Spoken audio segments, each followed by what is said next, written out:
வாங்க மக்களே, இன்னைக்கு நீங்க இந்த வீடியோல என்ன பார்க்க போறீங்கன்னா, நாங்க போட்டு மூலியமா கடலுக்கு போயிட்டு மீன்லாம் எப்படி பிடிக்கிறோம்ட்டு உங்ககிட்ட ஷேர் பண்ற மக்களே. இப்ப நம்ம போட்டு நடுக்கடல்ல போயிட்டு இருக்கு. நம்ம அந்த போட்டுக்கு போறதுக்கு முன்னாடியே வலையெல்லாம் இறக்கிட்டு இருக்காங்க மக்களே.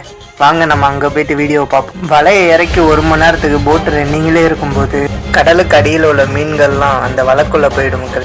நம்ம இப்ப இந்த போட்டுக்கு வந்துட்டோம். இந்த 2 கயிறு மூலியமா தாங்க வலையை கடல்ல இருந்து இழுத்துக்கிட்டு வர முடியும். இந்த 2 கயிறை சென்ட்ரா உள்ள ட்ரம் மூலியமா தாங்க கடல்ல இறக்கவும் செய்வாங்க. மறுபடியும் மீன் மாட்டிட்டுனா வலையை ஏற்றவும் செய்வோம். இப்போ நம்ம கரெக்டாக வலையை மீன் பிடிச்சிட்டு ஏற்றிக்கிட்டு இருக்கிறோம். கயிறை போட்டு மேலே ஏற்றிட்ட பிறகு அந்த கயிறோட போர்டு பலகைன்னு 2 சைடும் இருக்கும். இந்த 2 போர்டு பலகையினால தாங்க வலை கரெக்டாக கடலுக்கு அடியில் போய் அங்கே உள்ள மீனெல்லாம் இழுத்துக்கிட்டு வரும். இப்படியோ நம்ம இந்த போர்டு பலகை தண்ணியிலேருந்து இழுத்து கரெக்டாக கார்னரில் இறுக்கி கட்டிட்டோம்.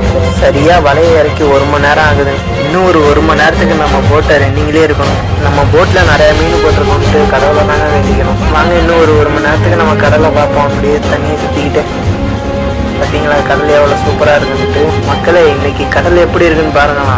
நல்லா ஸ்விம்மிங் பூல் மாதிரி அப்படியே பலன்னு இருக்குது. ஒரு அலையும் இல்லாமல் செம்மையாக இருக்குல்ல கிளைமேட். சரி வாங்க, டைம் ஆகிட்டு வலையை கடலுக்குள்ளே இருந்து வலையையும் மீனையும் சேர்த்து இழுக்கும் போது ரொம்பவுமே வெயிட்டாக இருக்குங்க. இவ்வளோ கஷ்டப்பட்டு தான் நாங்கள் வலையை இழுத்து மீனை பிடிச்சிட்டு வரோம். ஒரு வழியாக கஷ்டப்பட்டு வலையை மேலே ஏற்றிட்டோங்க. வலையை போட்டு மேலே ஏற்றிட்ட பிறகு மீன் எப்படி இருக்குன்னு பாருங்க மக்கள். எப்படி அழகாக ரவுண்டாக பந்து மாதிரி இருக்கா. வலைக்கும் கீழே உள்ள முடிச்ச இழுத்து தாங்க போட்டில் அந்த மீனெல்லாம் இறக்க முடியும். எப்படியோ நம்ம போட்டுக்கு ஒரு வழியாக மீன் மாட்டிருக்குங்க. இப்போ இதெல்லாம் தனித்தனியாக பிரித்து கரெக்டாக எடுத்து வைக்கணுங்க. இந்த வீடியோ பிடிச்சிருந்தா லைக் பண்ணி சப்ஸ்கிரைப் பண்ணுங்க மக்களே.